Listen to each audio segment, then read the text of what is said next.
So just leave your name and where you're joining us from. Okay, I see Stella from USA. Fantastic.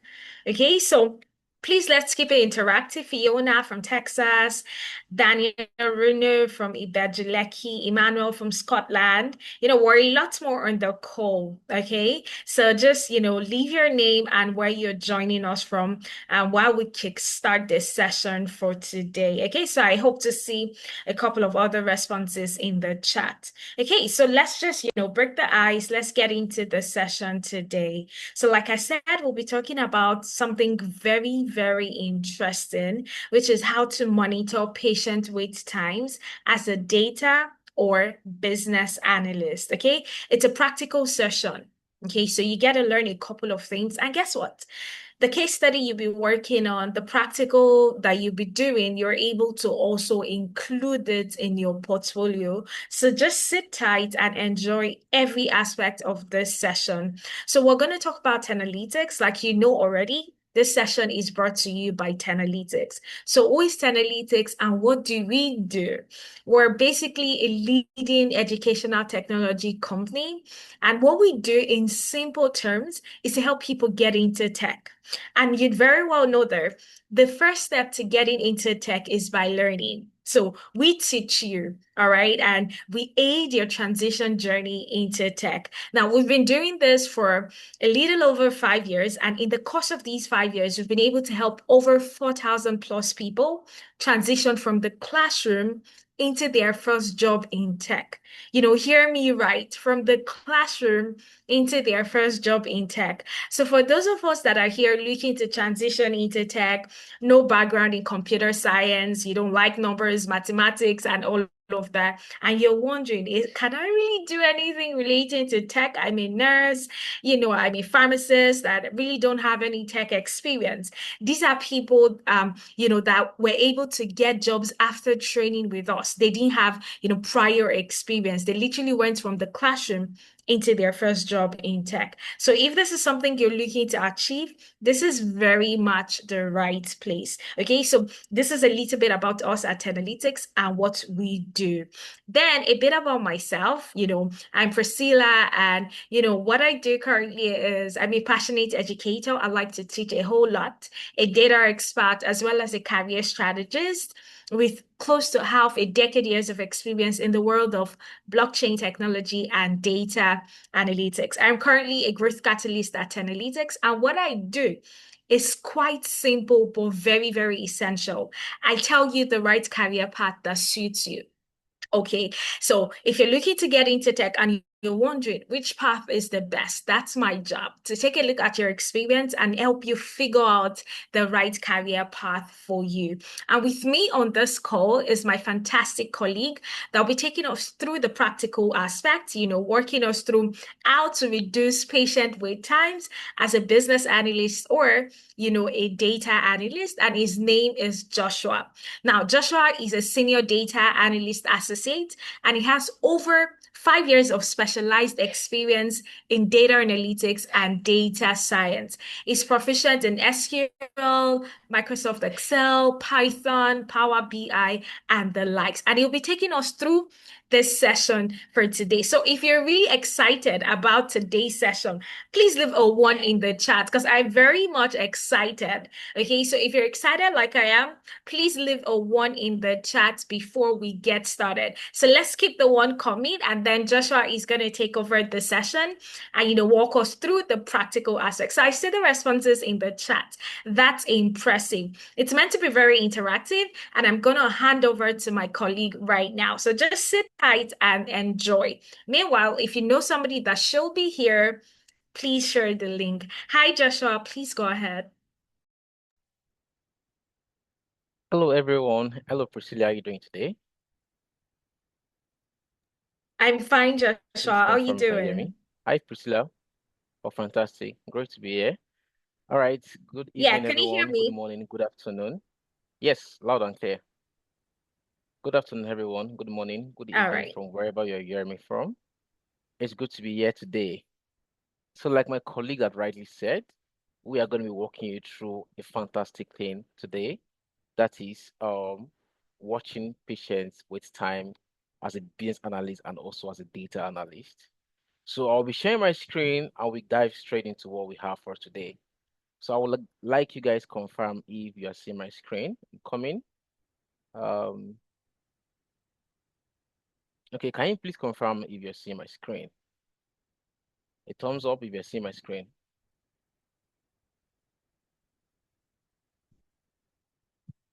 All right, fantastic one. Thank you very much. All right. So yeah, my very good colleague has actually done the introduction. So like I said, I'm Joshua Akinola and I'm a senior data analyst, and I'll be walking you through this particular case study we have today. So it's going to be an interactive class. It's going to be a fully practicalized class whereby you're going to be working with Power BI to build a dashboard and to also focus on time intelligence with a particular healthcare center. So what are we doing today? One, we want to know how to monitor patient wait time to improve clinic efficiency for hospitals and as a data analyst or a business analyst. Another thing you're going to be doing here today is that the strategy of to break into and securing job. That is understanding the technical and the employability skills required. And then we talk about the special discounts we have for you. All right, without wasting much of our time, let's dive into what we have for today. All right. So what are we going to cover in this course? Like this course, today's class has been scheduled into 5 modules. So the first one is that I want to understand what patient time is. So we're going to be doing a bit of introduction to that, so we understand exactly what you want to do and know how we're going to go around that. And also, we're going to be talking about the key metrics that you must track as an analyst or as a business analyst when it comes to facing issues like this. And then we'll now talk about data sources and collection, where health data are being stored. We're going to talk about that, mention few places, few storage points, then also show you where you can get data for today's section. And then we're now going to the case study we have. I'm going to be introducing a netcare to you. That's Pure Life Hospital, and we're going to be using their data set to monitor patients with time, to get insight from patients with time. Then we'll now build a dashboard. So I would like you guys to join me as I move on with this section. All right, so this is the flow. You can see the flow right here. We have from the arrival time to the discharge time. So this particular period of time, that's the time you spend in the hospital whenever you want to go and see a doctor. Probably you want to go for a consultation. So what is wait time? So every minute a patient spent in the clinic that is not direct care. So every minute you spend that is not direct care, that is the wait time. That is, if I'm in the hospital and everything at that moment, what I'm doing does not require um require the doctors or any or the nurses attending to me. That is tagged as wait time.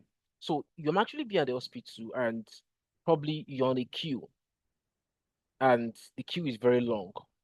At that moment in time, you are not getting a direct care. So that can be tagged as wait time. So the process is from arrival, like I said the other time, to the point to be discharged. So you have the arrival, the check-in, the triage. Then there's one bottleneck, the main bottleneck, which happens in most clinic. That's the time they wait for doctors. Because you have a lot of patients that want to see doctor at that moment. So you've got to wait. So waiting alone, it's part of what causes patient wait time. Before you now get to see a doctor, then you go for consultation, then you're being discharged. So why does this matter? Why are we actually interested in patient wait time? I have 4 major points here. One is for patient satisfaction. If I'm not satisfied with the service, you won't expect me to come again the following time or the following day. I won't come.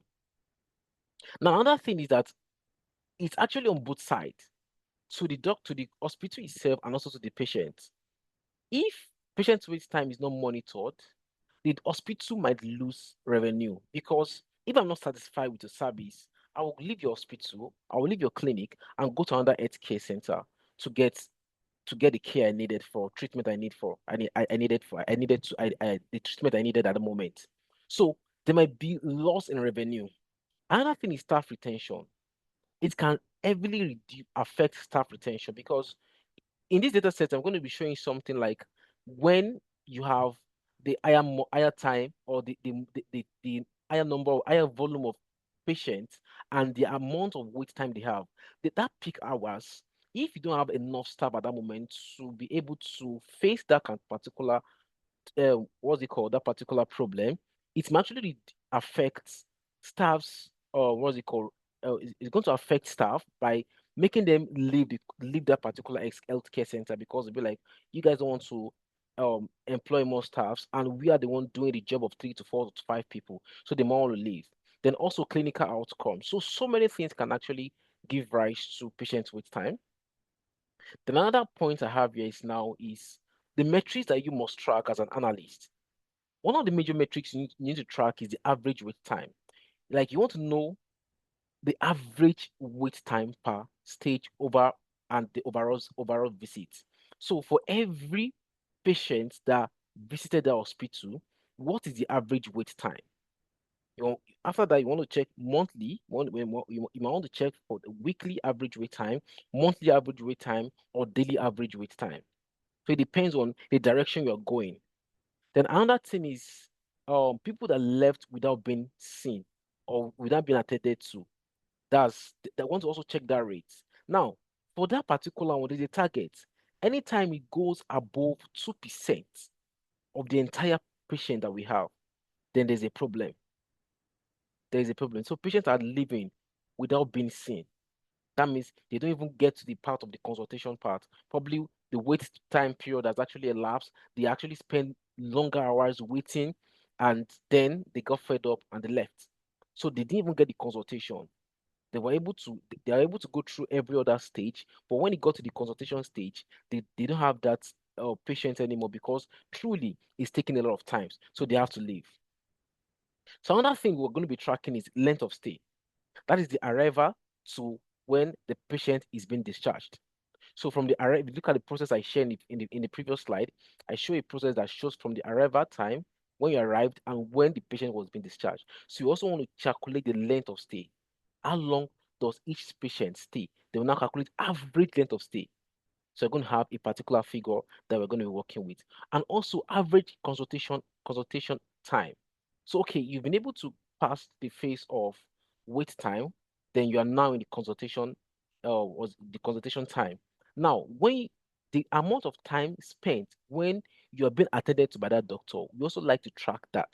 So this actually the target actually depends on the departments the person is being referred to.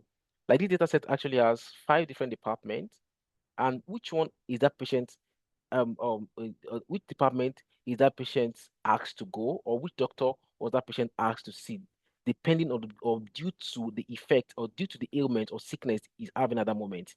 And the last one is room utilization, because we want to have more revenue. So the percentage time rooms occupied will also be tracked. So we want to have something that is greater than 75%. So all of these are what we're going to be looking at in the course of this section. So the LWBC, that's left without being seen, is your early warning sign. So if you are tracking this kind of data, the people that left without being seen is your early warning sign. When it rises, then wait time are already broken. So you have to track it daily to know, okay, are we still in business? Do our patients still come to us? Do we still have them around and things like that? So that is that about that. And then we're going to, like I said, we're going to be talking about where do we get health data, where the health data set comes from. It's one of the most sensitive data in the world. Health data is one of the most sensitive data. So it's actually stored in EHR, that's electronic health record system. You can also see it under the scheduling system. You can actually go around and get patient surveys, get data through patient surveys, and also staff rosters. These are where you get data set. But for this section, data set has been embedded within this slide deck, and it's actually on slide 7. So when you have this slide, you're going to be able to see it on slide 7. Then to just download it, I've already created a word that you need to just click on. Once you click on that word, you have it downloaded on your system. Then the data set actually has this particular field. You can see that we have different fields. Actually, is actually broken down into two different fields. You have the demographic fields and we have the time and outcome fields.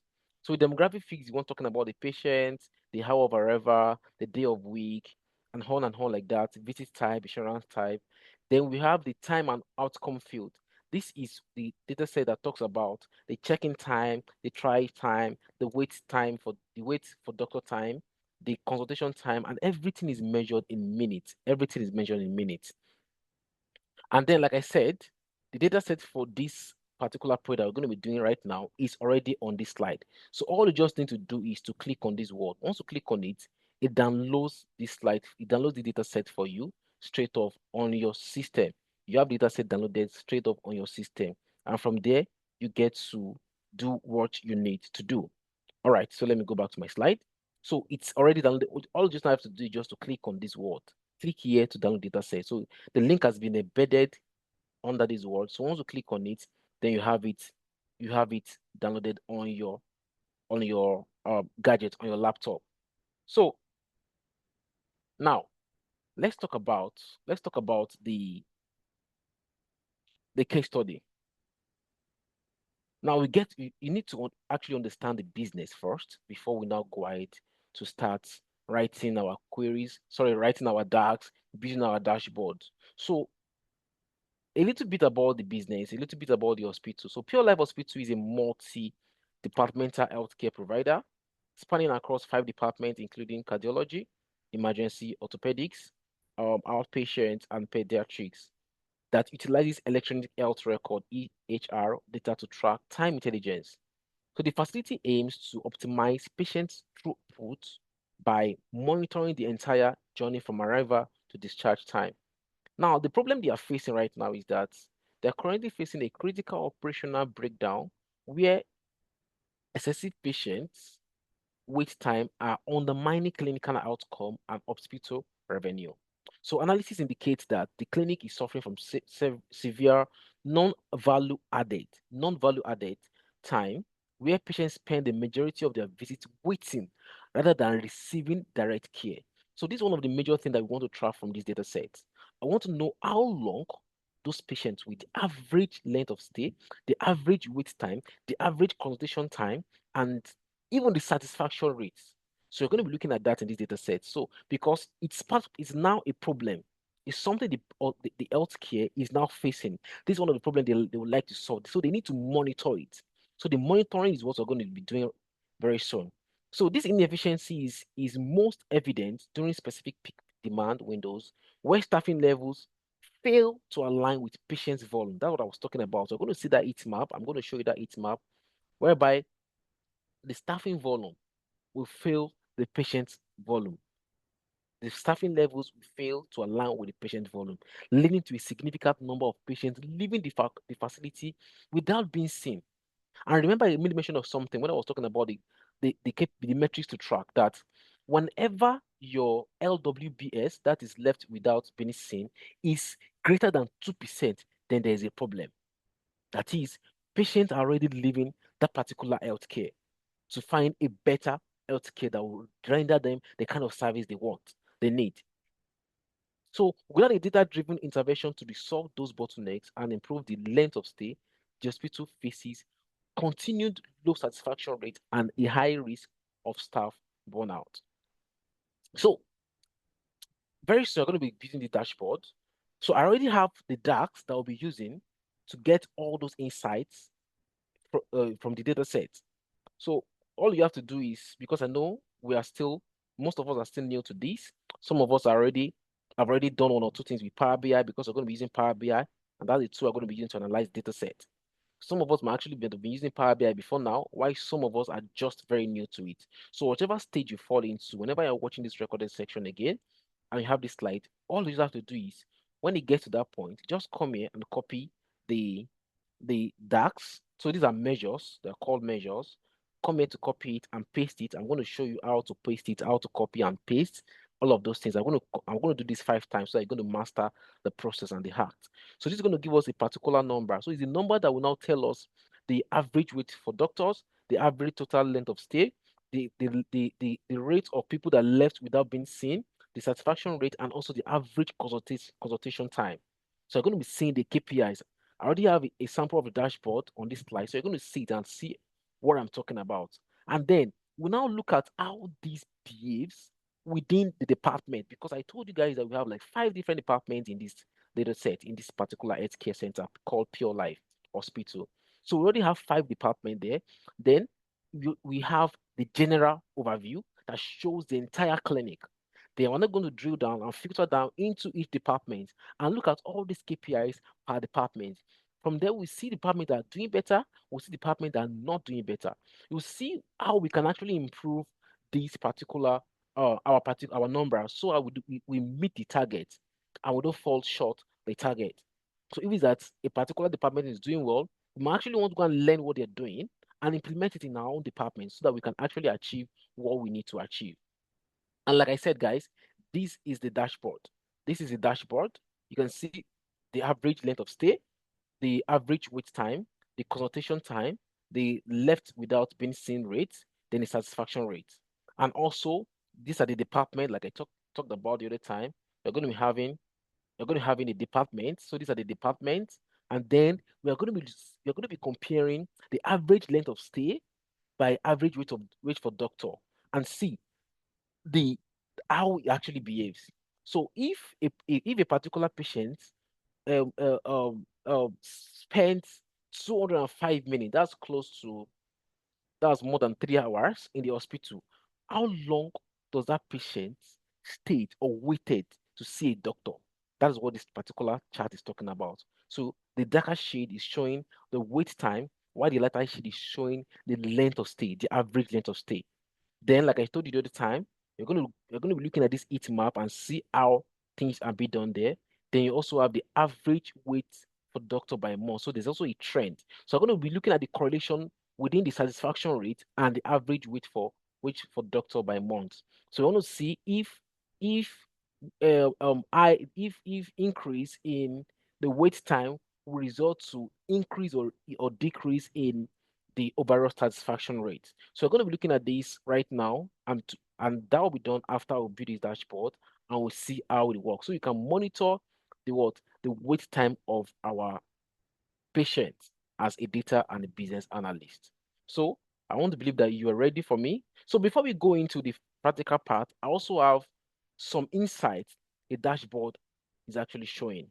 Some insight that we're going to be getting from the dashboard. I already have it documented right here. So emergency department is actually at the critical point. We also have the fact that 10 a.m. to 1 p.m. is a peak danger window, and wait jumps from 45 minutes to 70 minutes. That's another critical thing. Then also what things that we need to watch. So the overall satisfaction is at 19.7%. It's critically low, 19.77%. So which is directly driven by the 55-minute average wait time.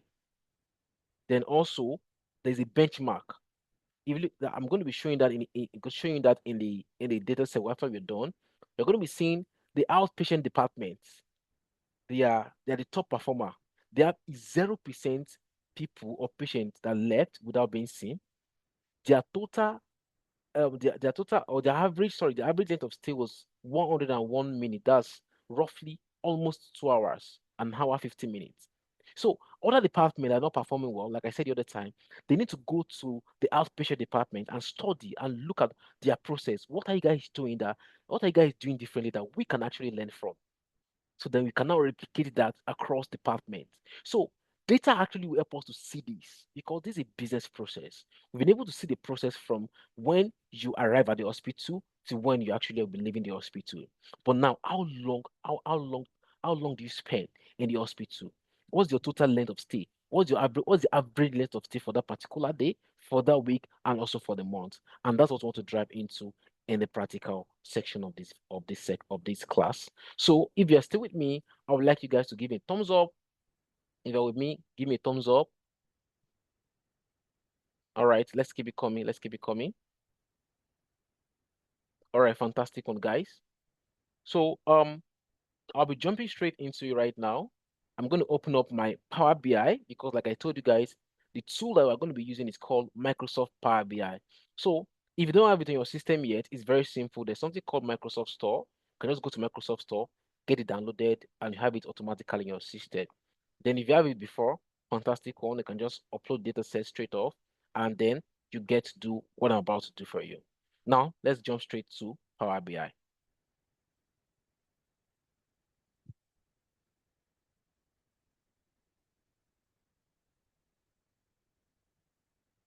So when it comes to Power BI, Power BI is actually a tool that makes you connect to different sources, like a lot of sources you can actually connect to when you're working with Power BI.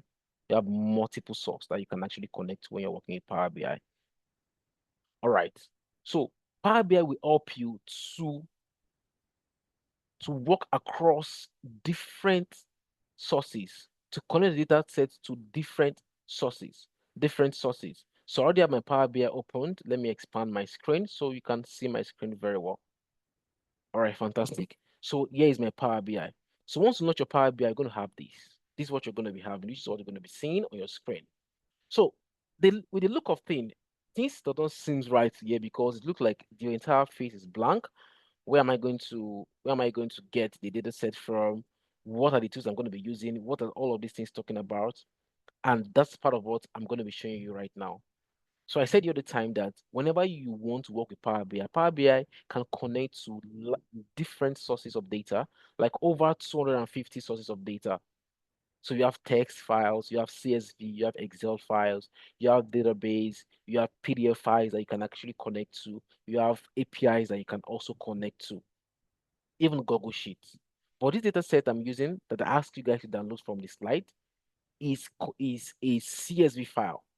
It's a CSV file. So anytime I get to know the source of my data, the next thing I have to go to that, I'll go and select that part that will take me to that source on my system. So there's a point that says get data. So I'll just come here, click on the get data, and I'll click on more. Though I can actually see it there, but I want to show you guys all that sources that Power BI connects to. You can see all of these sources Power BI connects to them. But then I'm actually interested in text slash CSV file. So I'll click on text slash CSV file, then I'll click on connect. So while doing this, it's going to open up this pan for me. You can see that after I click on that download icon, it downloaded this particular the information for me. Okay, it downloaded this for me. I believe you're seeing my screen. And this is the name of the data set, patient wait times data set. So once I click on it and I click on open, it's going to open up something called Power Query Editor. So right now it's connecting because it is inside the Power Query Editor I'll get to clean my data, do every necessary thing to make data sets ready for analysis. And I want to believe that you're seeing my Power Query Editor right now. And this is how that's how Power Query Editor looks like. You can see. So sorry, this is navigator pan, sorry. So it's going this just showing the preview of what the data set looks like. Now there's something called ETL. You extract your data set, you transform, then you load. So when I connected to that data source, that was extraction.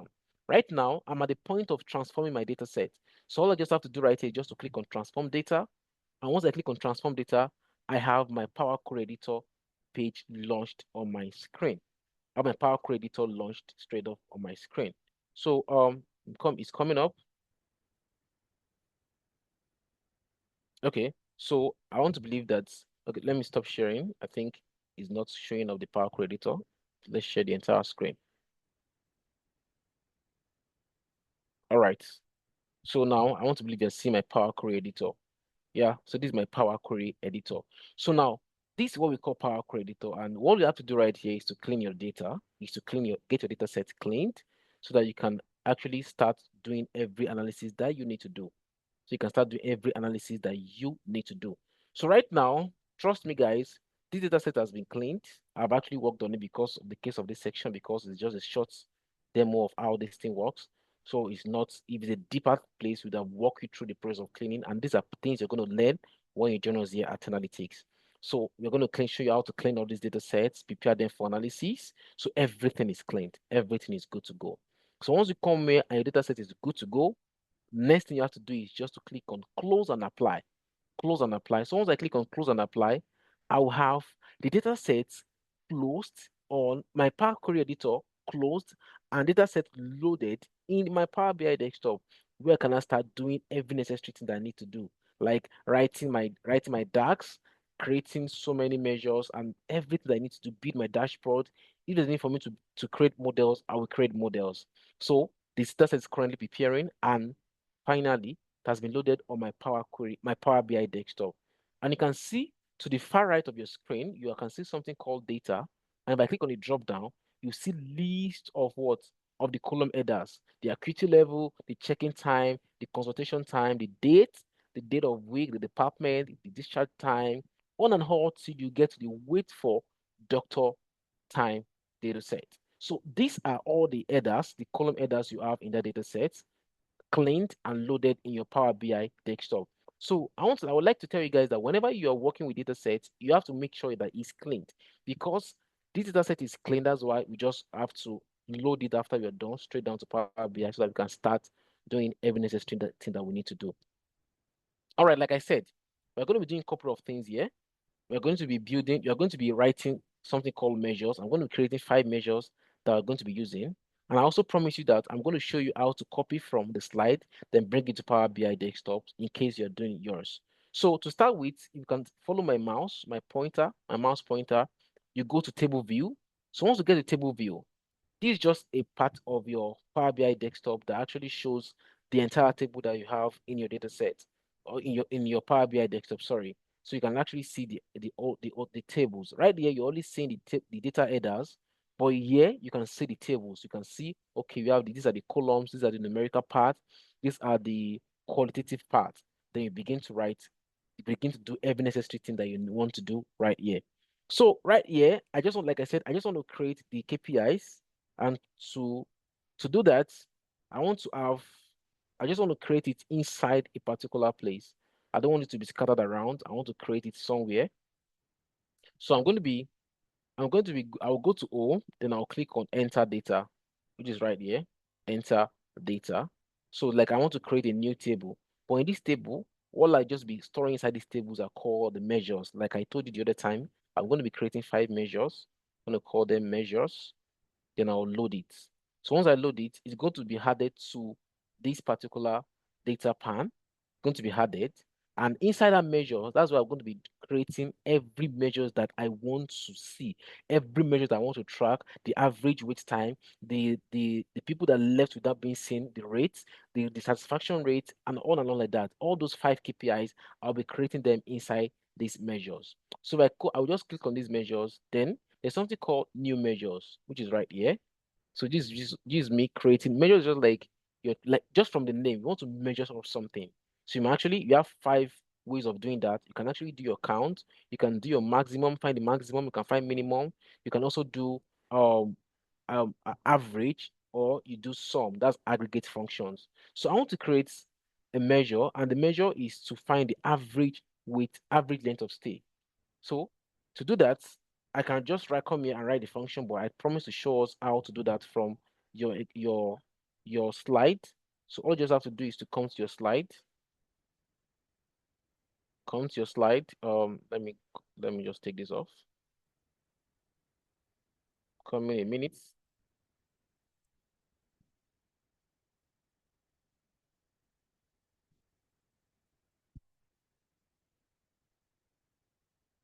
All right.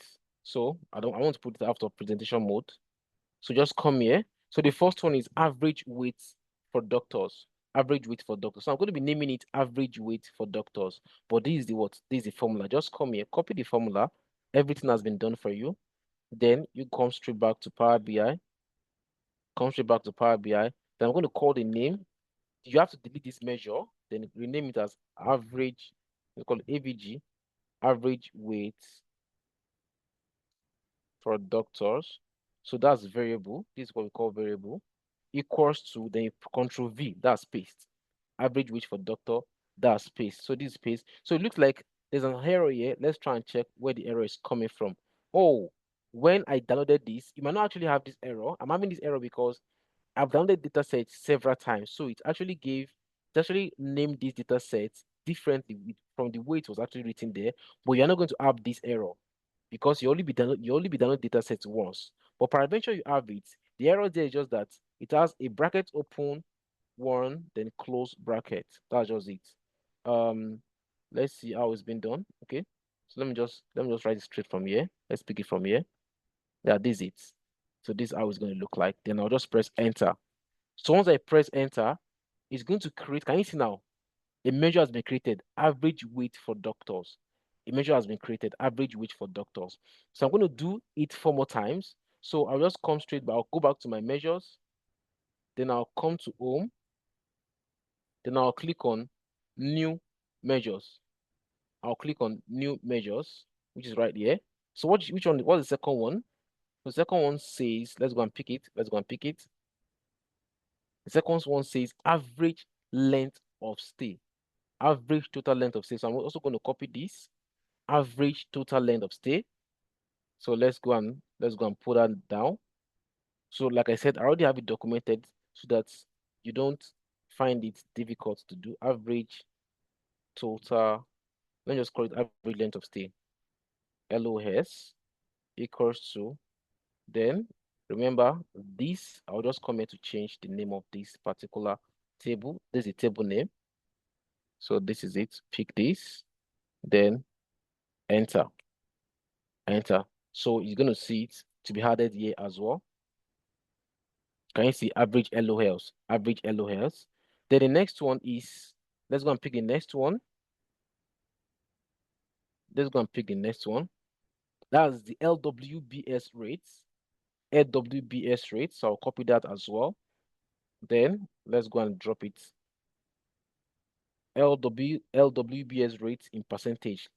So I'll also copy that and come and drop it right here. So just come here, create on new, click on new measures. Then I'll call it LWBS rates and percentage. That's equals to, then Control V. So, like I said, we have to work on, oh, something is wrong here. Okay, count rows. So let's go and pick the table. So measures, that'll be patients. So I'd like to check this. This was not meant to be, it's not meant to be like that. Okay.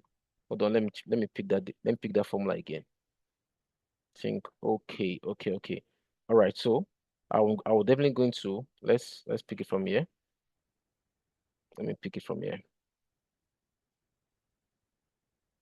So after I did that, that does not look, that does not look, okay, this is right here. That does not look right.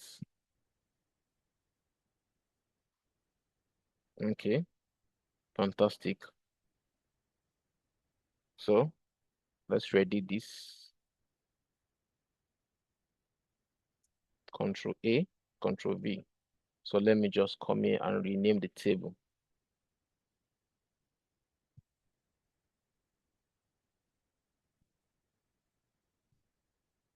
So this is a table name, and also for this one as well.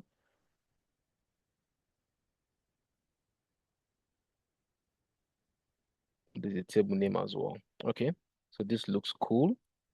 Then we are good to go. So I've been able to create the LWBS rates. Then the fourth one, so after we are done with the fourth one, we'll do the fifth one, then we start building our dashboard. The fourth one says satisfaction rate. Satisfaction rate. So before we even create satisfaction rate, because I'm also seeing the same table, so let's quickly work with the average consultation time. Average consultation time. Average consultation time. So let me click on new measures. Now call it AVG consultation time. AVG consultation time equals to this. So just come here to add the new table name as patient weight. All right. So that is count time exactly. No, this is not part of it. Just the consultation time alone. All right. So the last one is now the satisfaction rate. So I'm going to pick that from the other Power BI. I'm going to pick that from here, satisfaction rate. Then Control C. then drop it there.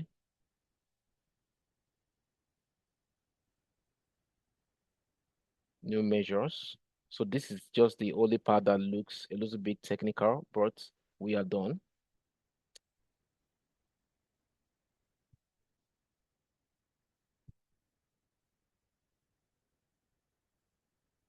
Yeah. So we are good to go. We've been able to create all the measures that we need for this analysis. So after you are now done, all you just have to do right now is to go straight to your dashboard and we'll begin to build a dashboard. So for the dashboard, I need a title. I need 5 KPIs, like I showed you in the on the slide. I need what else do I need? I need to show the trend analysis and things like that. So I'm going to do a general. I'm just going to drop all the charts here. Then finally, we now do the touch to beautify our dashboard to make it look like what we have in that slide. So I'm just going to start with the first card. I'll come here and click on card. So I'm going to once I click on card, you see something that will just come right here. Can you see? So CAD is what I will use to visualize those measures that I created, those measures that I created. So I'm going to start from this. I want to actually give it a dimension. I want to give it a dimension. Um, just go straight down to, okay, let me start by adding the average length of stay. Can just drop it here or come here and drop it on the fields right here. So if I drop it here, you can see the numbers. Can you see? 4.1, 440, 145.11. That is showing the minutes. But I would like to make, I want them to be in the nearest whole number. So I don't want to have a decimal. So in doing that, all I just have to do is I will click on the KPI that I created, the measure I created, then I'll come right here. Can you see something right here that it says change the number of decimal places shown on your value? So you can either increase it or decrease it. So I'll come here and work on that. So let me first of all come here, press enter. So I've actually worked on that. Okay, come in, let me do that again. Let me go to average consultation time. Average consultation time.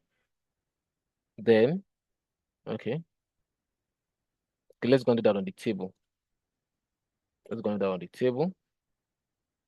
And let's reduce the decimal.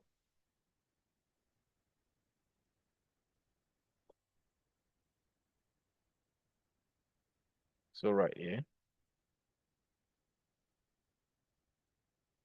Okay, let me check again. Okay, so I'll do that later so that it won't waste our time. Then let's now work. I'll just do the editing right here. So I'm going to be using a font called Tribuchet MS. Then I'll reduce this to 24 is okay. 24 is cool. Then I'll make it bold. Then um display units, none, none. Then I can come here to reduce the decimal as well.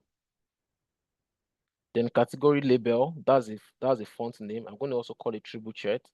Tribuchet MS, I'll make it black. So once I do this for this particular one, I won't have to do it for the remaining 5. I'll just copy and paste. Then have those ones also. Have it replicated for the remaining KPIs I want to work with. So that is good. Then just want to work with the properties. I want this width to be around 250 or 230. Work with 230. Then the height is okay. For the effect, so I want it to be white. I want to have a visual borders. I want to have I want to have shadows. But for the visual borders, I want it to be white. Then rounded corners should be around 13. So I want to have something like this. So after this, I'll just copy and paste it 4 more times. Control C, then Control V. 1, 2, 3, 4. Then I've done that. So I'll just separate them, take them out like this. Yes. Then for each and every one of them, I'll just place it by the side. So for each and every one of them, I'm going to give it their right KPIs, their right values. So I'm just going to arrange this right now. And after arranging it, I'm still going to align it very soon. So for this, I'll just click on each and every one of those charts. I'll come to my field and cancel it. Then bring in another one, average length of stay, then also average wait time. Put it here. Can you see 55 minutes? Then also come to the next one, cancel it right here, then pick um average consultation. Should you work consultation right now? Yes, let's work consultation. Consultation time. Fantastic. Then come to the next one, cancel this, then pick the LWC rates. Pick the LWC rates. Then, oh, this shouldn't be showing 0. I'm gonna check that again. Pick this, then cancel this and show peak satisfaction rate. Okay, so we're having a bit of discrepancy right here. So I'm gonna check it and see what's wrong with the KPIs, with the DAX that we wrote the other time. So let's sorry for this. I just want to quickly bring this up. Oh, yeah, fantastic. So I'm just going to arrange this, bring them up a bit, then arrange. So I'll go to format. So once I go to format, I'll go to align. Then I'll say align horizontally. Oh, sorry, that shouldn't do it that way. Control Z. Let's pick it again. Sorry, I didn't pick it the other time. Then align. So I'll just say align horizontally. Yeah, fantastic. So this is what I want. So I've been able to build the KPIs, but I'm going to check this LBWS and the satisfaction rate again. Something is missing there. Okay, yeah, I know what is missing. So we need to change it to percentage.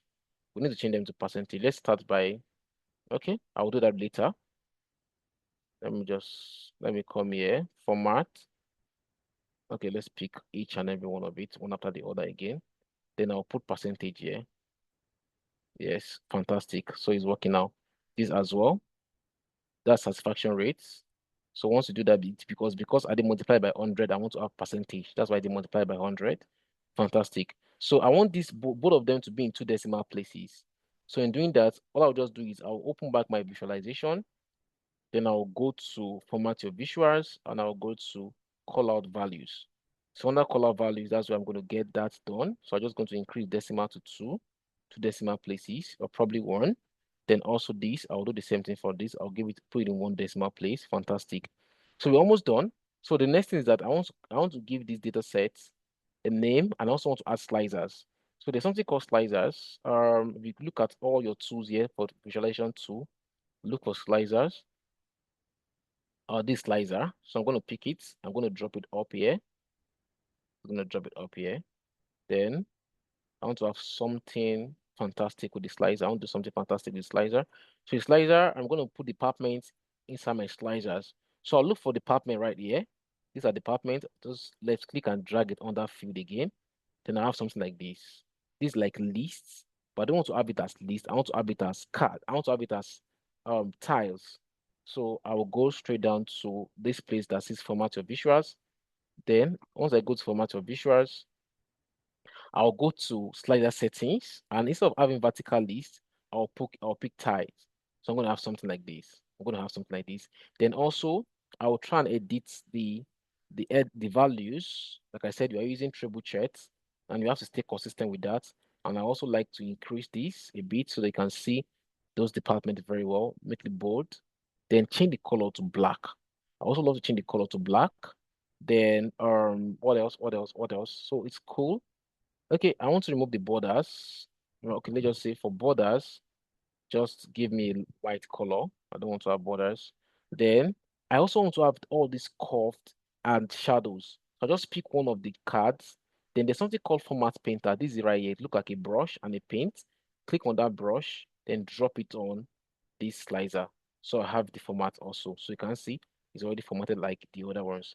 So before I add the title, let's go ahead and create other charts. So another chart we want to see, like I said the other time, I want to see the average length of stay and the average wait for doctors per department.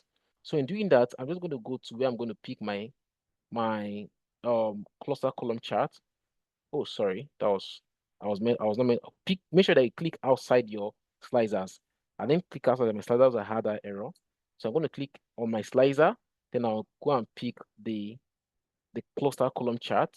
Then I'll try to expand that a bit, to expand it a bit, then bring it down. So all I want here, I want to have for the x-axis, I want to have the department, and for the y-axis, I want to have the average length of stay on the y-axis, and also on the y-axis, I also want to have the average wage for doctors on the y-axis as well. Fantastic. So I want to have something like this. So also I want to have the line trend. Okay, before I go there, let's also use the format painter to give it the shape we want. Fantastic. So I also want to have the line trend, and there'll be two line trend, and also the the matrix. So for the line trend, I'm going to come here, pick the line charts, then adjust it. So I want to have two of these. I want to have two of these.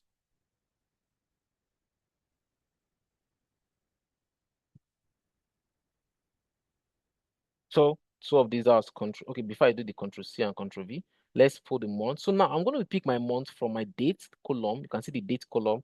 There's a drop down there. I have the date hierarchy. I also click on the drop down to go and pick the month. So like I said the other time, like just a 6 month data.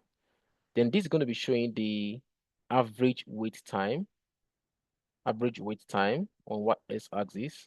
Then use my format painter as well. Drop it here. Then I want to create another what's it called? Another line chart. That'll be the satisfaction score. So this looks as if it can't take this. So let's come here and adjust the chart a bit.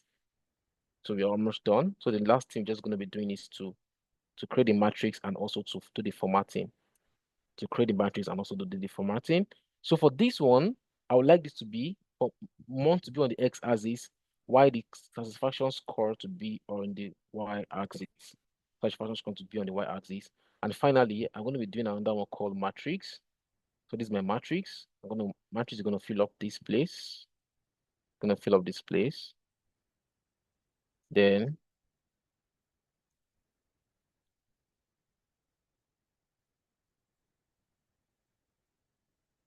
okay. So let me add the format painter on it. All right. So I think we have that right now. Okay, fantastic. So for matrix, click on matrix.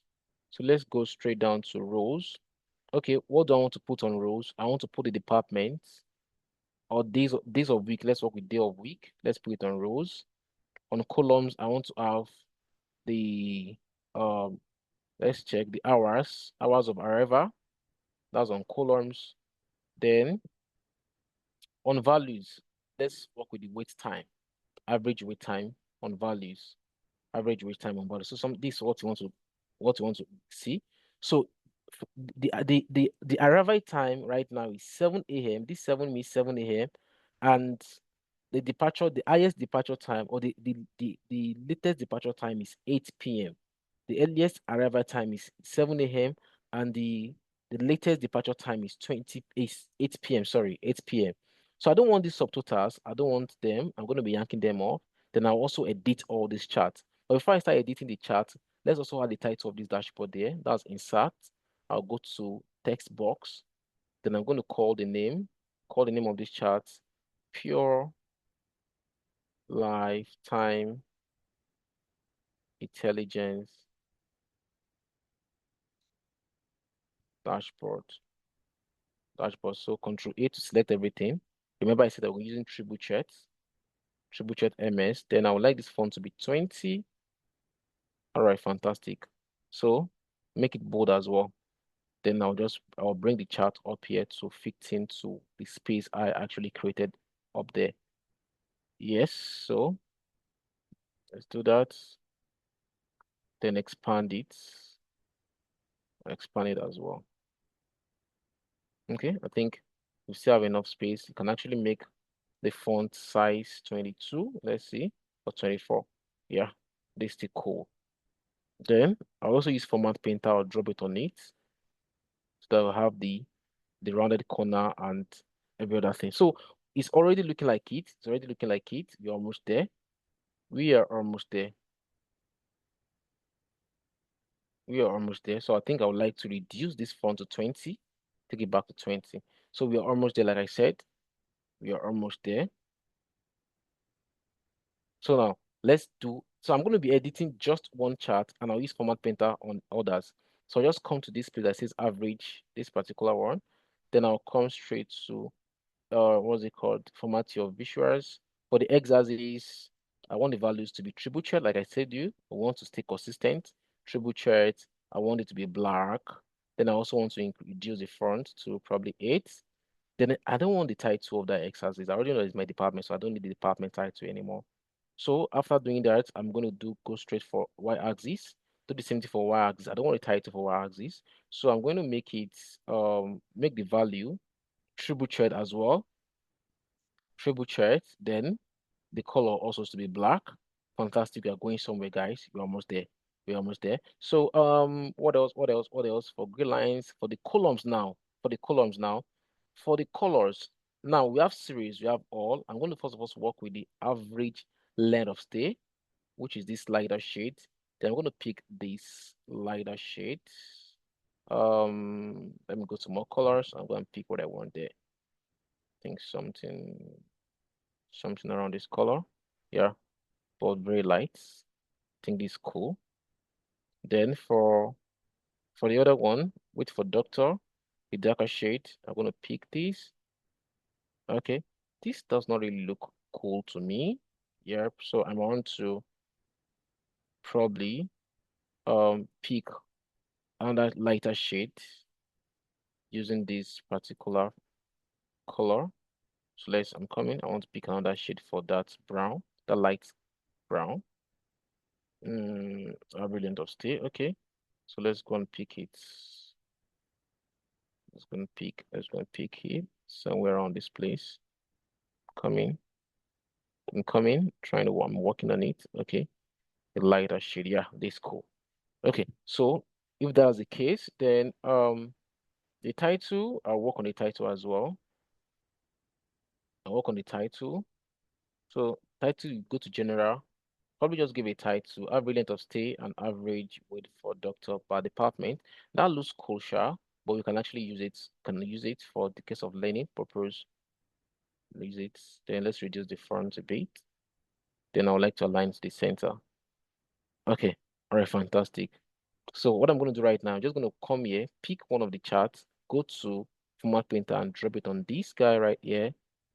Then I also pick Format Painter, drop it on this right here. Then do the same thing for the last one. So you're almost there. Drop it here as well. Okay. Now, the only thing I'm just going to be doing is I'm just going to be adding little, what's it called? Just little editing to all of these. So for this satisfaction score, let's finish up with it first. For the line, I want the line to be that dark shade. So I'm going to go to line.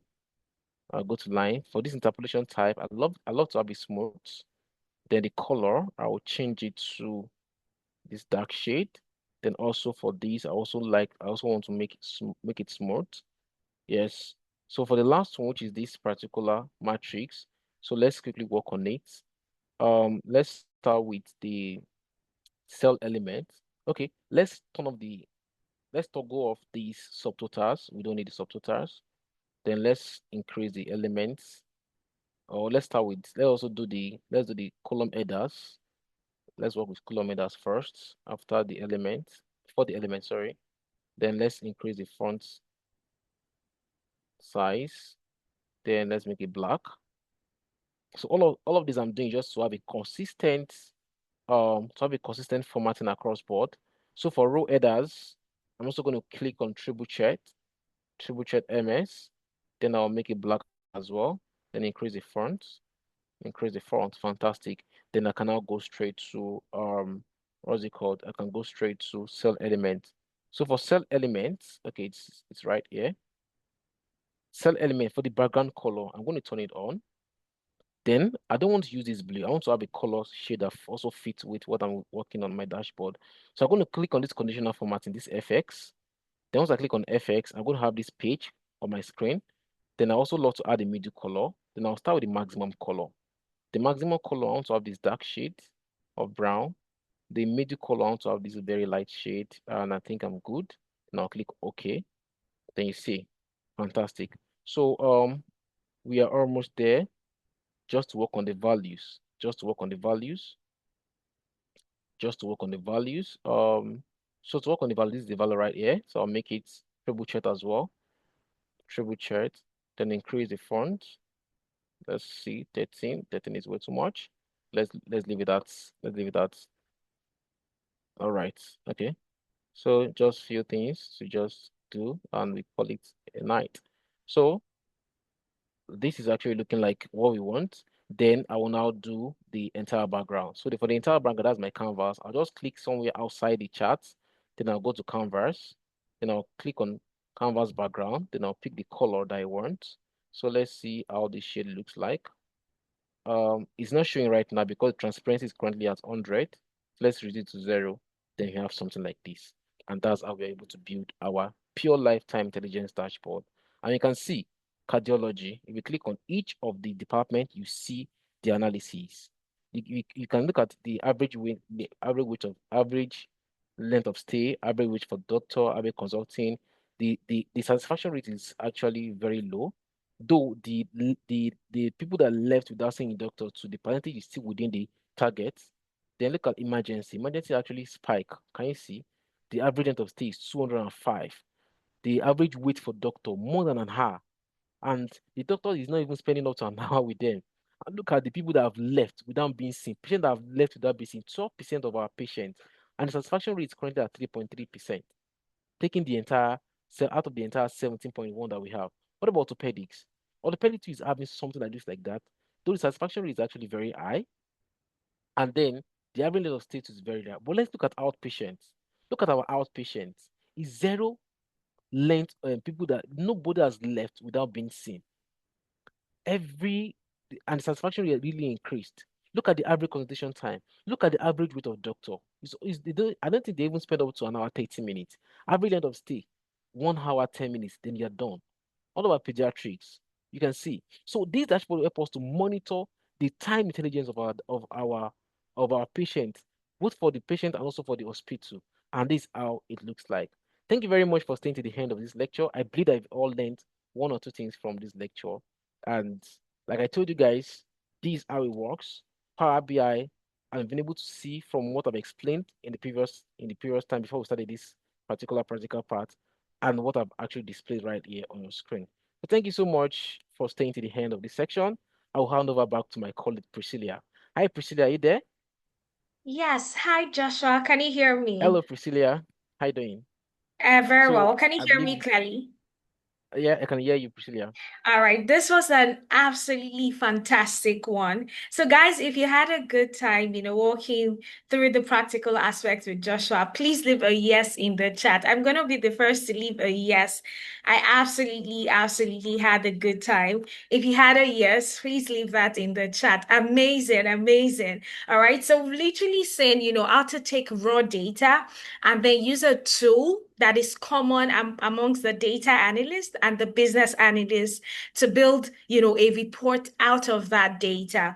All right. So this was a pretty insightful one. Thank you so much, Joshua. So guys, if you want to get access to the slide, if you want to get access to the data set, what you want to do is ensure that you're filling the attendance form. Now we're going to be here for the next 15 more minutes. And, I'm just going to talk you through how you can get into data analytics or get into business analysis so that you get to do this sort of amazing thing that Joshua has done. So, in a nutshell, your job, will be to help the hospital make sense of their data, to help them see what is going on literally. All right. Whether you're in the healthcare industry or not, this is something you can do and apply to every single industry, including the health sector. So once again, if you know somebody that should be here, please drop them a message so that they join in. And for the next 15 minutes, we'll talk about how you can get into these paths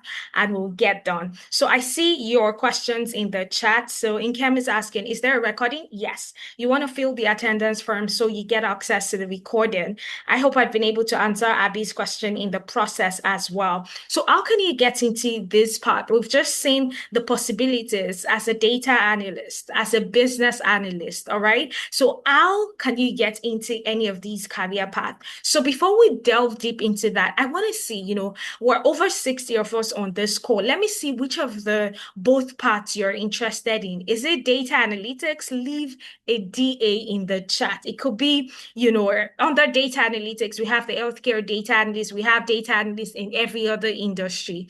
All right. So if you're interested in data analytics, leave a DA. If it's business analysis, leave a BA in the chat.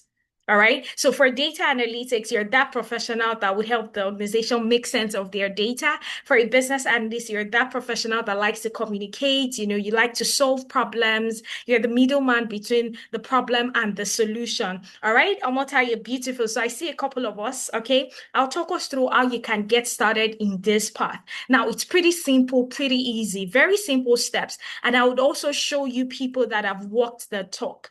All right. Now, how can you get started as a data analyst or as a business analyst? Really simple. The first thing you need to do is learn. You cannot take away that path, actually. The first thing for you to get started is for you to learn. All right. So you might, for those of us that are interested in data analytics, learn data analytics. For those of us interested in business analysis, learn business analysis. Now, there are certain things that you need to learn, certain standard tools that a business analyst should know how to use, that a data analyst should know how to use. I have them on my slide. So fill the attendance form. My colleagues are sharing it in the chat so that you get access. So you have to learn the skills that are required of you. That is the first thing, right? The second thing is you have to stay positioned. Now, in as much as you're learning, a lot of other people are learning as well, right? But then in this whole curve, you have to be positioned as the right person for the job. Because I'd like to assume that the whole purpose of learning,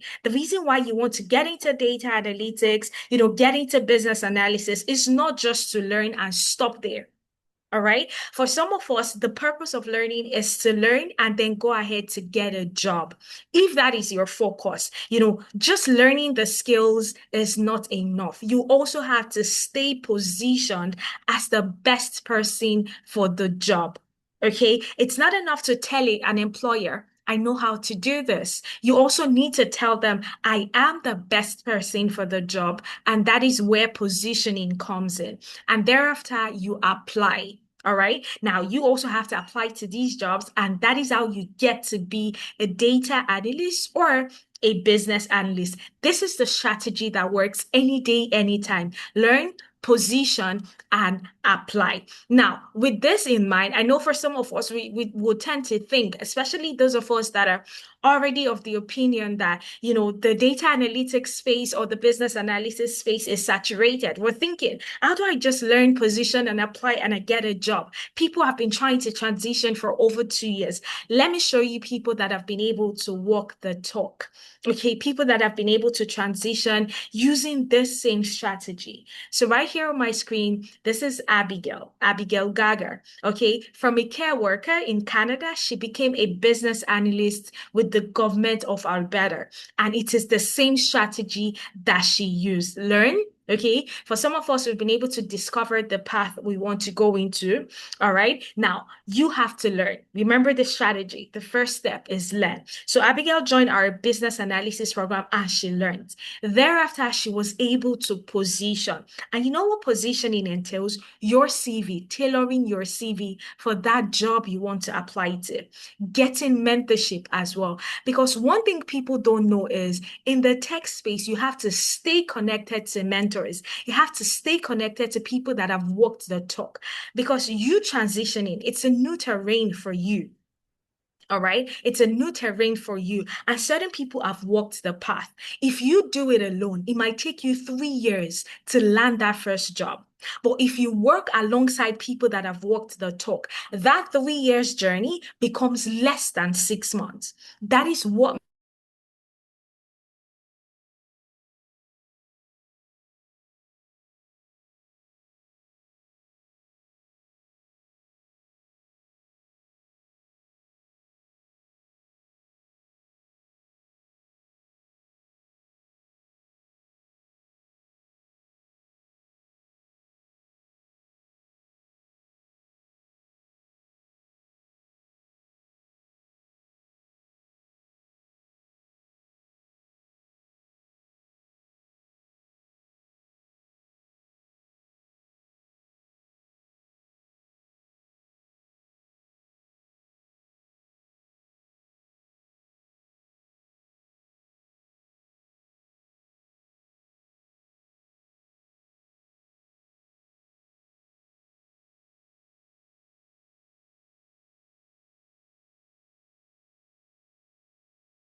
All right. Hi, everybody. Can you hear me?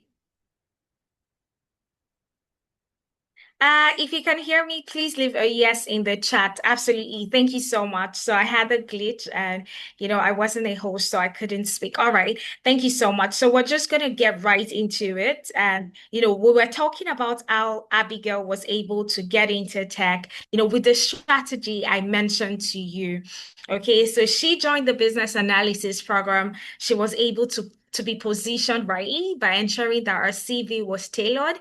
She also worked with a mentor that helped her, reduce the length of transitioning. All right. And then she got strategies on how to apply internally for roles. So for those of us that currently work with companies that are, tech focused and you're not into tech, you see business analyst roles, you see data analytics roles, and it's something you'd like to apply to. There's a certain strategy that you would deploy in that your organization so that you're able to get the job after learning. And then most importantly, you also need to have a portfolio, which is your proof of work. All right. These are the things that Abigail did, and she was able to get a job with the government of Alberta after learning the business analysis program.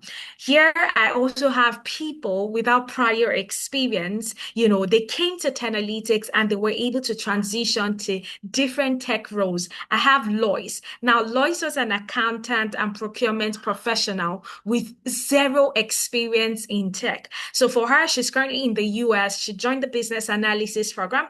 And because of her interest in the business analysis program, she went ahead to get a job as a project manager. For Ngozi joined our business analysis program as well. Zero prior experience, and she got a job. And guess what? She works remotely. I also have Oluwadamilare. He decided to take the data analytics program. So what I want to do for us here on this call, so that you don't just take my word for it, is I want to show you, Abigail, and I also want to show you Lois, so that you get to hear them talk about how they were able to transition and get a job. At least you'll be hearing from the horse's mouth. So I will share my screen and I would show you these fantastic, fantastic professionals. So when you can see my screen, the first person I will be showing you is Abigail. So when you can see Abigail, please leave a yes in the chat so I know that you can see Abigail. All right. If you can see my screen and you can see a lady on my screen, please leave a yes. Absolutely. So I'm going to share this with you. I'm going to mute my mic and I'm going to play this testimonial. All right. So just sit back.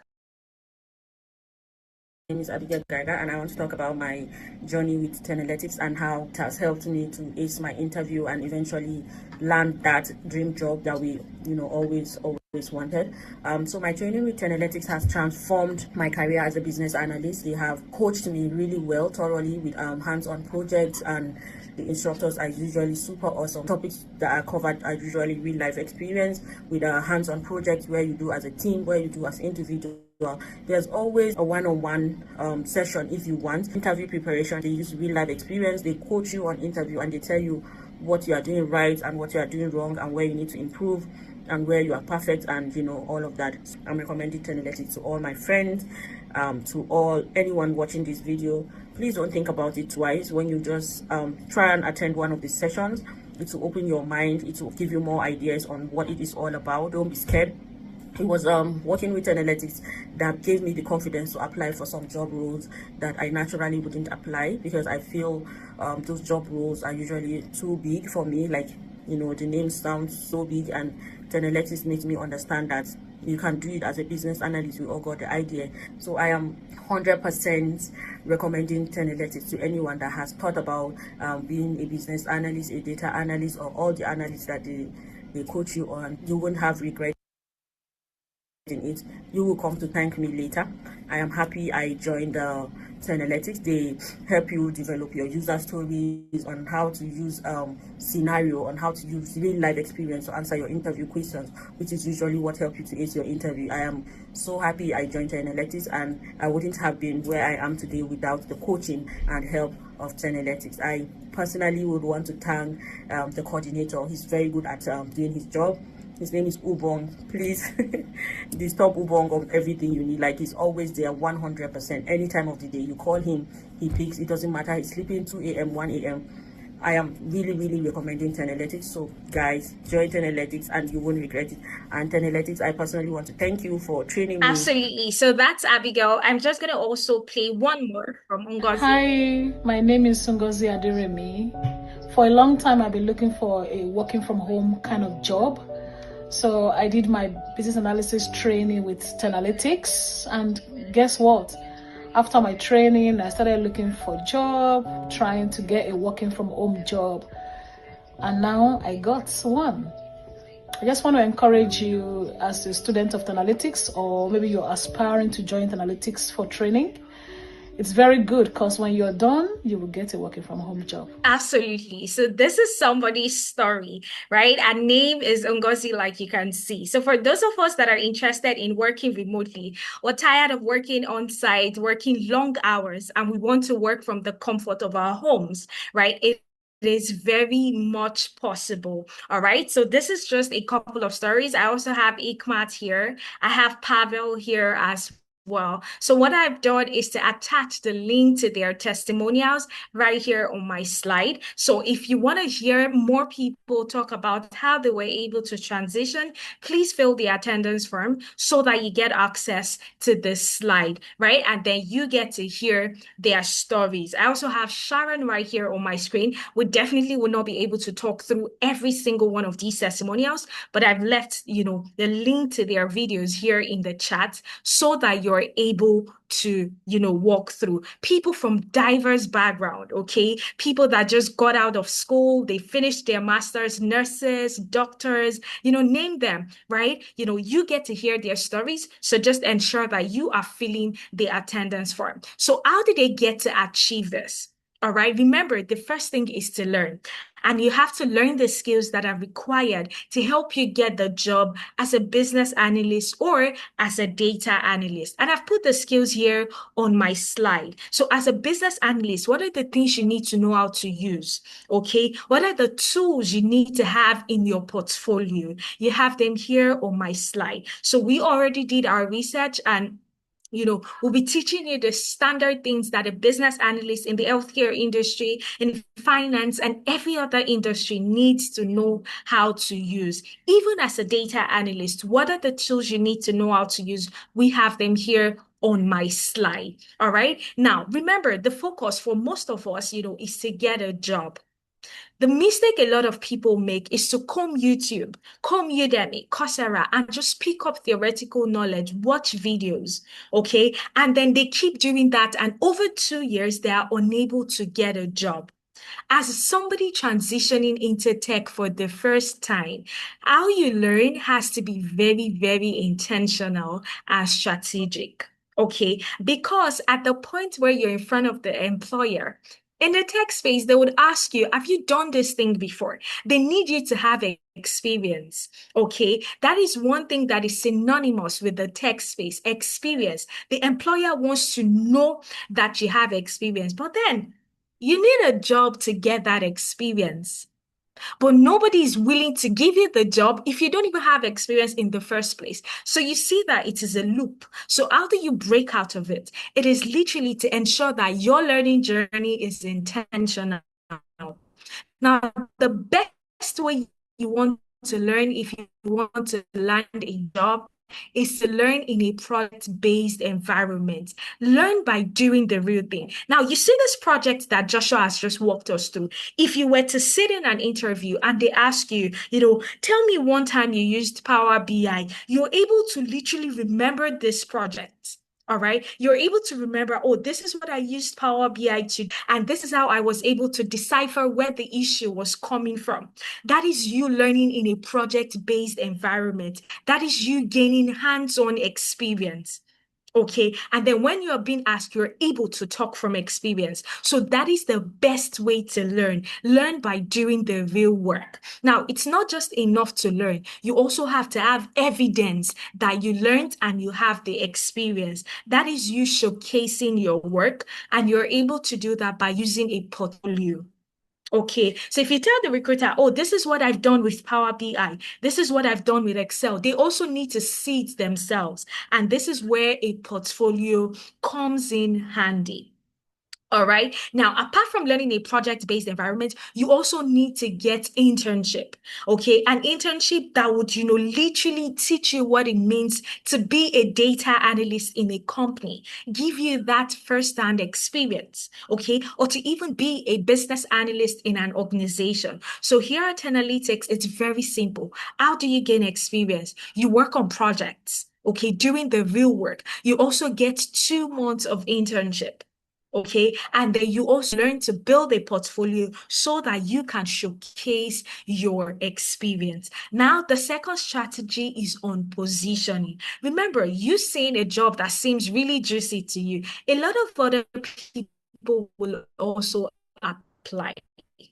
So you also need to be able to tell the recruiter that you are the best person for the job. And how do you do this? It's actually by standing out, which is where positioning comes in.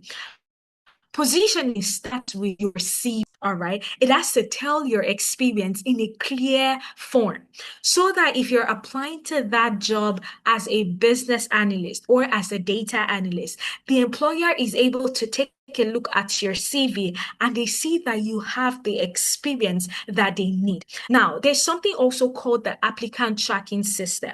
The applicant tracking system is more like a security guard, that looks at your it's more like a security guard that looks at your CV and searches for certain keywords. As a data analyst, there are certain keywords that your CV should carry.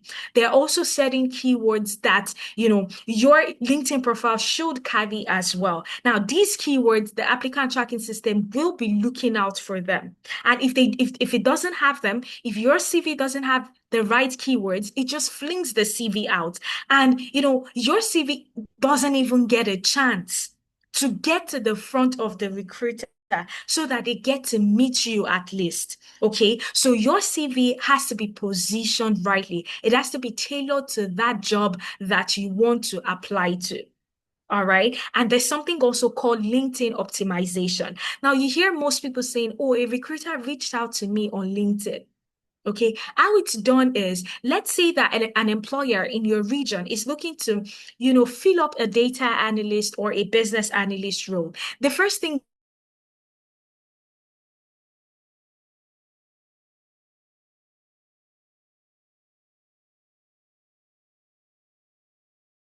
right keyword.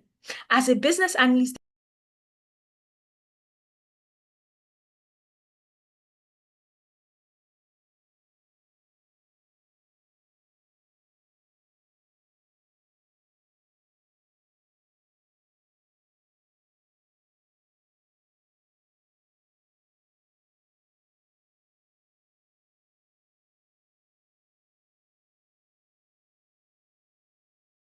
hey, please confirm you can still hear me. I seem to be having a lot of glitch today, but we're gonna go right ahead nonetheless. Confirm you can still hear me in the chat, please. All right. Can you hear me? Can anybody hear me in the chat? Beautiful. So I was talking about your LinkedIn profile and ensuring that it carries the right keyword. That's one way to also position. And what we do here at Analytics is we know that a lot of you looking to transition, okay, you're coming from no experience in tech. What that means is you would just be applying to a tech job for the first time. So what we do is we teach you how to apply to these jobs, but we don't just stop there. We also provide jobs that you can apply to. So we've gone ahead, to subscribe to job boards and we give you these jobs and say, look, these are the jobs you need to apply for. And then you apply for them. Now, guess what? We paid to get access to these jobs so that apart from the regular sites you'll be checking, you would also have access to exclusive roles. Okay, so that's one way to also get positioned, and then you get prepared for interview. Imagine applying for a data analyst job, your first data analyst job. Okay, and you have an interview coming up. They'll certainly ask you to introduce yourself. They'll also tell you, tell me one time you used Excel. Tell me one time you used Tableau. These are competency-based questions, and there are certain strategies with which you use to answer these questions. Now, when you have this interview coming up, all you need to do is just book for a prep session, and you have an expert at Tenalytics to prepare you for that interview. Okay. Now, you also need a reference letter. Because of the way you are learning at Tenalytics, by gaining experience, by doing the real work, you're able to have on your CV that you've worked for Tenalytics as a consultant. All right. So imagine coming from somebody without zero experience, and you're in the UK where recruiters are big on UK-based experience, or you're even in Canada where employers are big on Canadian experience, or you're in the US. And with Tenalytics, as well as the company you'll be doing your internship with, you have that covered. You have that rightly identified on your CV. But they would reach out to us for reference letters, and we'll be sure to provide these reference letters for you. Okay. Then you also get on the job support here at Tenalytics. So for those of us that will get our first jobs after learning, and we're quite unsure how to navigate, you have Tenalytics there to support you. And on a weekly basis, you get access to mentors, people that have walked the talk. All right. Sessions on how you can do salary negotiation. Okay, how you can go into interviews, ace the interviews. You hear people that have, gone ahead to get jobs, the likes of Abigail and, all of the other persons that I've shown you. They come back on these sessions and they're able to walk you through the talk. And then you also get Upwork optimization. This is how you position. All right. And this is how you get to stand out. Now, the very third thing in the strategy is to apply. So you also have to apply. And the strategy we use here at Tenalytics is you need to tailor your application to every single role. Because remember, to every job application, there are certain keywords, that are important that your CV needs to carry. So every job application you want to make, it has to be intentional. You're not just doing easy apply, or just put in any CV there. That wouldn't give you a job in the tech space. That is why most people struggle so hard. You want to ensure that your CV carries the right keyword, which is what we'll be teaching you here at Tenalytics. And one other thing you want to ensure is apply. All right, apply and then tap into paid and hidden job markets here at Tenalytics. All right, so like I said, we'll be providing you with the jobs, visa sponsorship roles for those of us that are looking to get sponsorship, for those of us that are looking to get remote roles across the major economies. All right, you have job boards, exclusive job that you can apply to. All right. Now, all of this that I've just said, what is the program duration and the timeline? Now, you get to learn here at Tenalytics for 8 months. And the 8th month is split into 6 months of learning and 2 months of internship. All right. 6 months of learning and 2 months of internship. Now, your live classes happen only on Saturdays. The classes where you get to speak to the instructor, you get to work on projects together, they happen on Saturdays. And we've made up different class schedules for people in different time zones. All right. Now we have the morning class for people, which is from 11 a.m. to 2 p.m. Watt. This is best for people in Europe, UK, Africa. We also have the evening class, and this is best for people in North America because it will be 10 a.m. to 1 p.m. Mountain Standard Time. For the people in, Europe and the likes, it will be 6 p.m. to 9 p.m. Watt. So you have the opportunity to pick the class that works best for you. It doesn't matter where you are. Whether you're in North America, whether you're in Europe, you pick the class that works best for you. And guess what? All of the classes here at Tenalytics are recorded because we're very much aware that for you right now listening to me, looking to transition, you have multiple shifts that you're trying to juggle.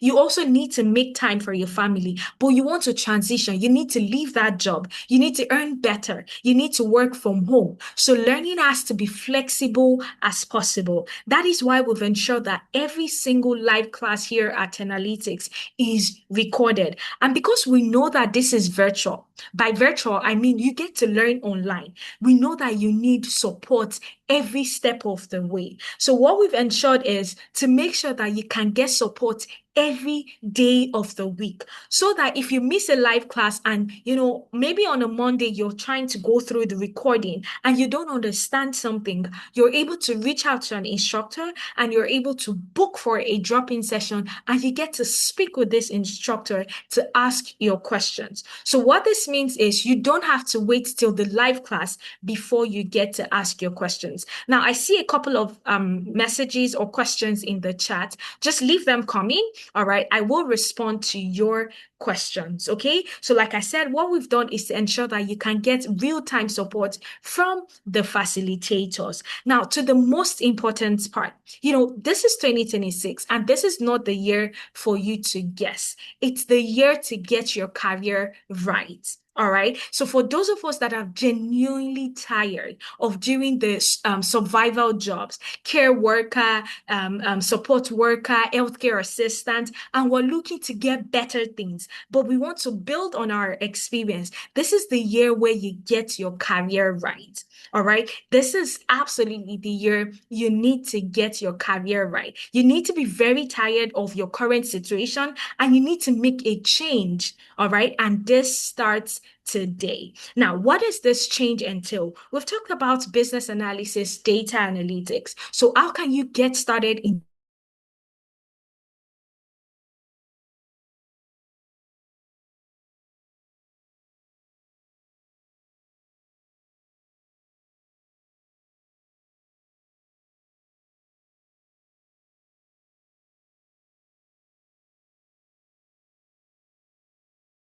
to say, is shocking, pretty real and interesting. Now, the full amount for the training here at Analytics is $1,200. All right, that is the full amount for going to business analysis. You want to go into data analytics. You need $1,200 to get started. But guess what? Right now, we're currently running a 50% scholarship. And this scholarship is about, the International Women's Month, which is March. Okay. And it was supposed to end yesterday. Let me tell you a bit more about this scholarship. Now, with this 50% scholarship, instead of paying $1,200, you get to pay half of that. Okay, so you're not paying the entire $1,200. You're paying $600, which is half of that. And that is because, we've had a couple of sponsors coming to say, you know what, I want to help more women get into tech. It was the International Women's Month, and they decided to shoulder 50% of the cost. Okay, but then, just like every scholarship, this comes with conditions. Okay, now with this scholarship, it was supposed to end yesterday, but because I'm having this session today, we decided to, elongate the scholarship so that for those of us joining this call, you can also still take advantage. Okay, remember the total cost $1,200. But with this scholarship, you only need to pay $600. And the juicy part is you don't need the entire $600 to get started. As a business analyst or as a data analyst, what you need to get started is $200. Okay, out of the entire $600, that is what you need to get started. And I have more for those of us that will be making payments right here on this call. There's something called the front of the line offer. And with this front of the line offer, if you're able to register for our April cohort right here on this call, you get access to something called the Founder Circle. Now, with this Founder Circle, you get access to the founders of the company, the founders of Tenalytics, the founders of Amdari, the company you'll be doing your internship with. And what they'll do for you is to sit with you and chart a roadmap for you. So you have, zero experience in tech. You're a nurse and you're interested in going into data analytics, LTech data analytics, LTech business analysis. What they will do is, listen to your experience so far, and they will chart a career roadmap for you. They would also give you tailored guides on jobs that you can apply to. So before the class, ahead of April, you already have access to guidance. You already know, okay, after I learn, these are what I need to do. So you get access to guidance from the founders of the company. Then you also get immediate access to mentorship. Our mentorship sessions begins, we have a mentorship session tomorrow.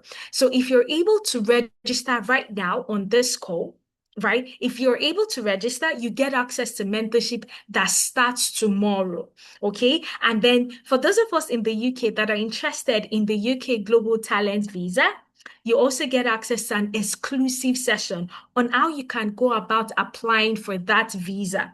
And then you also get access to reference letters for your applications. And then you get access to lifetime career support as well. So for those of us looking to register right now on this call, these are the things you get to get. First of all, the 50% scholarship. And then you also get front of the line offer. But this is only open to people that will register right here on the call. Remember, the discount was supposed to end yesterday, but because, I have the session today, we decided to extend it. And with this discount, you get to pay $200 out of the entire thing. But this is ending tonight, right? In a couple of hours, the discount will be over and the price reverts back to normal. Now, my colleagues will be dropping the link to the registration platform here in the chat. They should be dropping it already. And what I want to do for those of us that want to take advantage of the discount, what I want to do is walk you through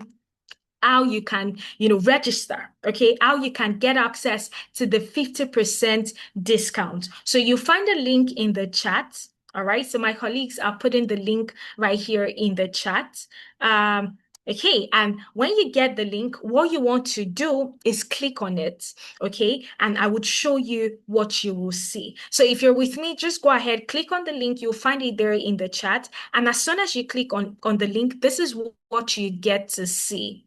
All right. As soon as you click on the link, this is what you will get to see. You get access to the Tenalytics site. Okay. You get access to the Tenalytics site and you want to scroll down. So click on the link. You see the site that says transform your career. So scroll down and you see the courses, the data analytics course. For those of us interested in applying data analytics to the health tech industry, solely the health tech industry, you want to go for the health tech analyst course. All right. You would also see the healthcare business analyst course. So pick the one that works best for you. Do you want to be a general data analyst where you can apply to every single industry?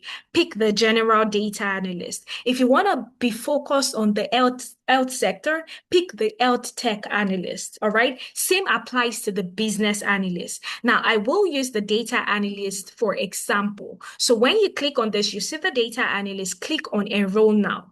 Okay. And when you click on enroll now, it opens this up to you. It opens a new page. Okay. So just wait for it to load up. And then when you see the new page, you would see enroll now. Okay, so when you see the new page, you see data analytics, you see business analysis, and you get to see enroll now. Now, after clicking on enroll now, it will prompt you to put in your card, your full name, your email address, and the likes, right? So you want to put in your full name, your email address, and it brings you to this page to confirm your enrollment. Now, something more interesting, the discount is open to both our April cohort and our May cohort. So for those of us that, April is already, you have your April already blocked out. You have a couple of activities for April, and you don't want to start in April, but rather you want to start in May, but you also want to take advantage of the discounts. It is open to the May cohort. All right. It is open to the May cohort. So pick the cohort that works for you. It could be April, it could be May. All right. And then scroll down. So you see the 3 installment option. And with this 3 installments, you get to pay $200 out of the entire $600. Imagine having a 50% discount and still having more leverage, more flexibility. So if you want to get started, you don't need to pay the entire $600. So just pick the 3 installments where you get to pay $200 and then scroll down. Check the box that says I confirm my information is correct, and check the box that says I've read the terms and conditions, and then go ahead to pay. As you can see here on my screen, this discount expires in 2 hours. All right. This discount expires in 2 hours. So if you want to take advantage, whether for the April or the May quote, you have to do that before the next 2 hours. And for those of us that will make payment on this call, I will take your names down. And then you know what? We're going to have our mentorship session tomorrow. And then, for those of us that are quite unsure, so you don't know if you want to go for business analysis and you don't know if you want to go for data analytics, what you want to do on this call is register for one of them. And then we're going to have a personalized one-on-one conversation with you. It's not paid for. So you have a personalized conversation with our experts. And what they will do is to take a look at your experience, and then they'll be able to tell you, okay, stick to the data analytics or stick to the business analysis. But with that, you get access to the, discount before it expires. And then you still get access to a consultation session. All right. So this is pretty simple, pretty easy for those of us that want to secure a spot. And let's say this is currently showing in US dollars. So if you're in somewhere like, Europe, if you're in UK, you also have a currency selector right here on the screen. So you pick the currency selector, you click on it, and you're able to change it to any other currency. It could be pounds, it could be naira. So just pick the currency that works best for you, and you're able to change it to that currency. For those of us in the UK, you only need 153 pounds 20 to get started. So pretty simple, pretty easy. The discount expires in 2 hours. All right. So Idowu is saying, please, I'd like to have a one-on-one discussion based on my work schedule. So Idowu, what you want to do is register for the course. And then, we will reach out to you tomorrow to ensure that you get access to that one-on-one session. So if you have questions for me, please leave them in the chat. All right. If you have questions, you'd like to ask your questions, do leave them in the chat, and then I'm going to take your questions. So Ego is asking, please, what are the areas that make up the data analytics program? So I will share that part of my screen and I will be able to show you.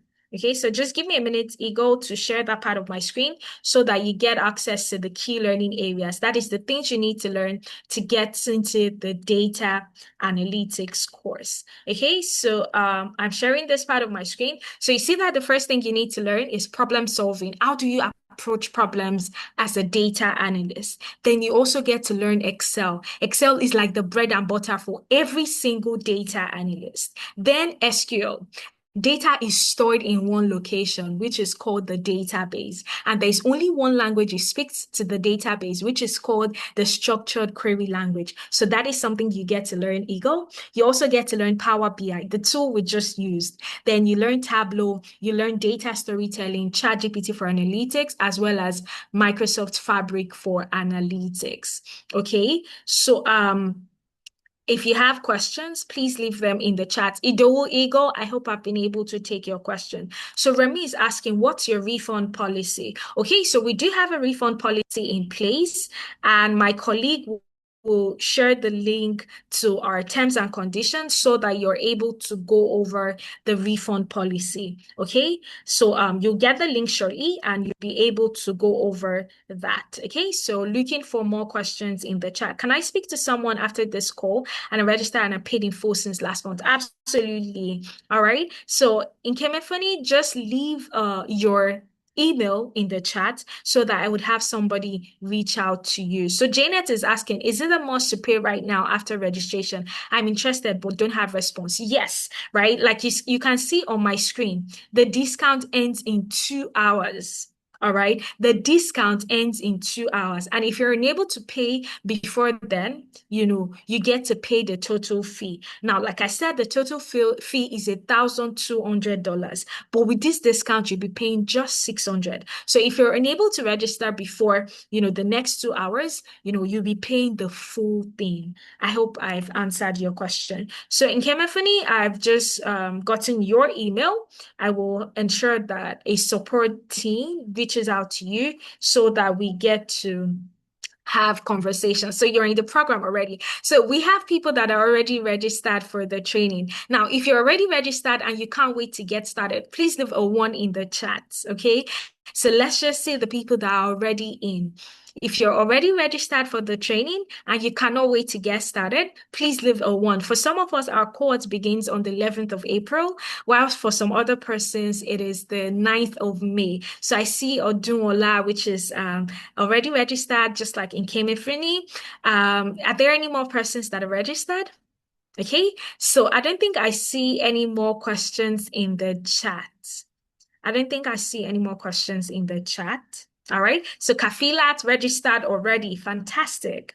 All right. So if you have questions, please leave them in the chat. We've got like 2 more minutes on this call, and then we call it a day. Remember, for you to get access to the mentorship session tomorrow, you have to pay before the call ends. Okay. And for the discount, it ends in 2 hours. All right. So what I'm going to do, I don't see any more questions. So I'm going to call your names. Okay. And if you don't have a question, please leave a no in the chat. Meanwhile, if you have a question, just type it out. So I see Abi O in the chat. Do you have a question? Please leave a yes or a no in the chat. Then I see Ade as well. I also see Amarachi. If you have a questions, if you have a question, please leave a yes. If you don't have a question, please leave a no when I call your name. I see Awolaye as well. Do you have a question? I see Ayeni. I see B. I see Busola. I see Eagle. I see Emmanuel's iPhone. I see Esther. I see Feli. Please leave a yes or no if you don't have a question. I see Franklin. I see Idowu Omotayo. I see Janet, Kafilat, Latifa, Michael, Nkemefuni, Obi, Odunola, Ola, Philomena, Patrick, Remy, Techno, Thomas, Teresa, Prince. All right. So I think I see a question. I saw a question earlier from Feli. Since it's a 3-time payment, please, what's the duration in 8th month? So it's a 3 installment payment. So what that means is today is the 1st of April. So if you're able to pay today, the next time your payment will be due will be the 1st of May, just as you can see on my screen. So if you see my screen, you'd see change my next payment date. The next date is supposed to be the 1st of May. That is if you're paying today. And then your final payment will be the 1st of June. But let's say that your salary doesn't come, say, till the 3rd or till the 4th, and you'd be unable to make your second payment after registering today.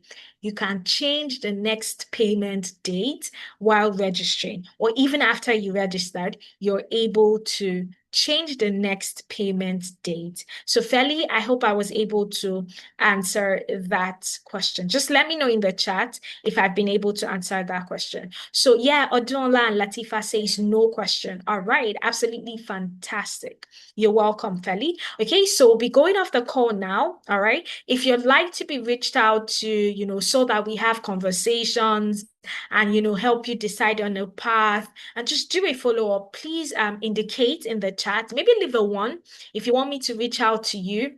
So Feli says I still need to reach you, so I'm gonna leave my email in the chat. So just shoot me an email, or you could leave yours so I could send you an email so that we get to have a conversation. But Feli, I just left my email in the chat, so do well to reach out to me so that we have conversation. So if you want to reach out, my email is in the chat. I don't see any more questions in the chat, so we're going to call it a day here.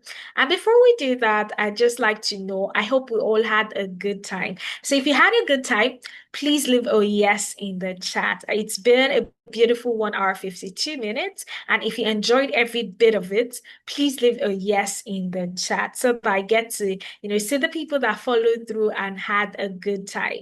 So if you had a good time, leave your yes in the chat. So Feli says yes, Odunola says yes. Fantastic. So we're going to bring the session to a close. All right. I hope to see you in class. I'm going to be on the lookout for those of us that registered already. And you'll definitely get access to mentorship session tomorrow. And, you get access to all the other benefits. So please enjoy the rest of your day. Could be your morning or your evening. And remember, the discount ends in 2 hours. All right. Thank you so much for listening to me and my colleague. Do have a fantastic day. Cheers and bye for now.